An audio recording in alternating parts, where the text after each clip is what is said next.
Assalamualaikum warahmatullahi wabarakatuh. Akkam jirtan hordoftoonni chaanaalii Abbaa Musliim. Arra barnoota haalaan barbaachisaa ta'e tokkoon isiniif qabadhee dhufee sanis maal yoonaan jettan akkamitti TikTok keenya irratti follow baay'ee argachuu dandeenya waan jedhamu kanarraa isin geessuu barbaada. Akkuma isinuu beektan TikTok yeroo ammaa tana miidiyaa beekamaa ta'ee jira. Namoonni hedduun isaanis dalagatee mineena rakkatee jira. Isinilleen akkasumatti dhugaadha TikTok irraa maallaqa argachuudhaaf follow keessan baay'achuu qaba. Follow keessan akka baay'atuuf settingiiwwan 5 tan sirreeffachuu qabdan waliin ilaallaa jechuudha. Settingiiwwan 5 tan hin sirreeffanne taanaan follow keessan ol deemuu hin dandeessu. Settingiiwwan 5 tana takka takkaan kan waliin ilaallu ta'a. Warri chaanala keenya faaree taatan obboleeyyan chaanala keenya faaree taatan subscribe tun gurraachomtee jirti taanaan subscribe godhaa. Barnoonni keenya nama hunda dura akka isin dhaqqabuuf mallattoo oolii tanarra kaa'adhaa. Laayikiin sakandii tokko takka isin fudhatti laayikii godhaa. Kallattumaan karaa barnootaatiin isin dabarsaa. TikTok keessan keessa ni galtan. Settingiin tun settingii barbaachiftuudha. Hundi keessanuu sirreeffachuu qabdaniin isin jaa settingii tana. Settingii tana sirreeffachuu yoo baattan siquu hin danda'u jechuudha. TikTok keessan bakka jiru bakka piroofaayilii tanarra ni dhuftanii jechuudha. Bakka sararri sadii deeyila galee ciciisu tanarratti ni tuqattanii jechuudha.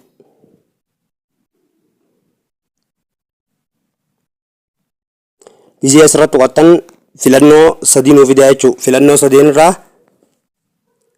settingii and privacy ta'etu tajaajila tanarratti ni tuqattanii jechuudha. Privacy tajaajila tanarratti ammallee tartakkaaf ni tuqattan.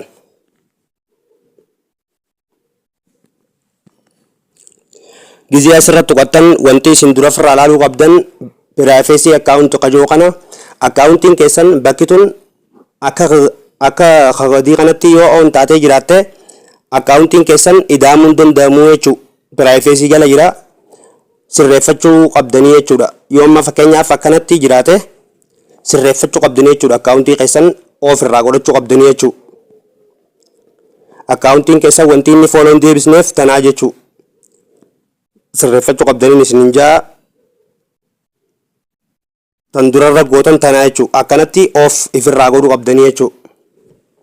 Kan itti aanu asumas dalaan baanee kunootii kanarra ni tuqattan.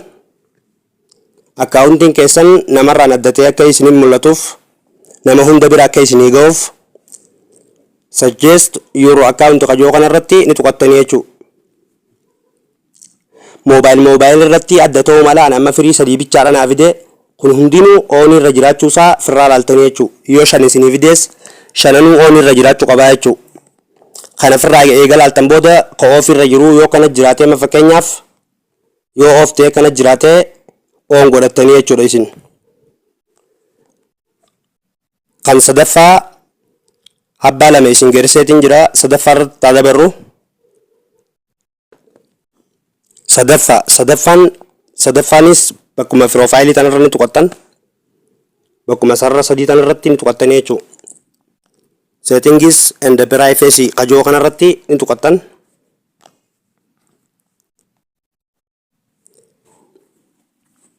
Xiqqoo goxooftaniituma kunootii kanarratti tuqattanii jechuudha. Contact preferences qajoo kanarratti ni tuqattanii jechuudha. Gizee asirratti tuqattan booda refresh qajoo kanarratti ni tuqattanii jechuudha ammas. Ni tuqattan kunooti contact qajoo kanarratti ni tuqattanii jechuudha ammas. Kunooti refresh isiniif fidee jira. Raayitii gootanii jechuudha hundarrattuu ni agartanii ni raayitii firii jaan irrattuu raayitii torba kunoo raayitii gizee gootan booda bakkuma jalaa tanarratti tuqattanii jechuudha. Kunooti refresh ta'ee jira jechuudha accountiin keessan. Kun maaliif isin gargaaraa? Settingii sadaffaa tanii nama isin garseetun accountiin keessan akka nama hedduu bira ga'uu fi viidiyoon namni hundi gadhiisulleen akka isin bira qaqqabuuf isin gargaaraa jechuudha. Afuraffaan bakkuma sarara sadii tanarra ni tuqattan ammas. Settings and privacy qajoo kanarratti ni tuqattanii jechuudha. Gad dhuftanii kunooti firii ta'etu tanarratti ni tuqattanii jechuudha. gizee asirratti tuqattan booda kunootee kana nuuf fida jechuudha. Ani amma meegaabaaytii 79 qabamee jira. Waan inni dhiyuma tana irraa kiliir godheef akkanaa jechuudha. Kanaas kiliir irraa gootanii jechuudha. Bakka firii moobaayil teessan irraa argachuu dandeessan jechuudha bakka banaa. Kajalaa kanaas daawulood keettu kanaas kiliir gootanii jechuudha. Lachuutu kanatti 00 firraa gootanii jechuudha. Ifooyo deebitan shanaffaan bakkuma sarara sadii tanarra ni tuqattan ammaas. Gaduma dhuftanii eega settingii enda privacy irra tuqattan booda kunooti data saver ta'e tanarratti tuqattanii jechuudha. Kunooti akkanatti on ta'e isinii dhufa off ta'e isinii dhufa on godhattanii jechuudha. Kunis daataan akka maallaqaa keessan isiniif qusatuuf paakeejii yoo fayyadamtanis paakeejii akka isiniif qusatu isin godhaa jechuudha. Warri ammoo wifi off irraa godhuu dandeessan mirga keessanii jechuudha. Barnoonni keenya kanarraa kana fakkaataa isteeppii salphaa ta'e kanaan fooloo teessan dabalachuu dandeessaniin isiniin jaa. Obboleeyyan chaanaala keenyaaf haaraa taatan subscribe godhuun dagatinaa. Mallattoo notification irraa kaaddaa barnoonni keenya akka nama hunda dura isin dhaqqabuuf. Warri maatii keenya taatanii nu jajjabeessitanii jirtan ammoo barnoota kana like godhuun dagatinaa. Obboleeyyan keessanii saarraa baratanii shares godhaaf. Waan isin dhibe koomentii irra nu gaafadhaan isiniin jaa. Barnoota biraatiin hanga walitti deebinutti nagaan naaf tura.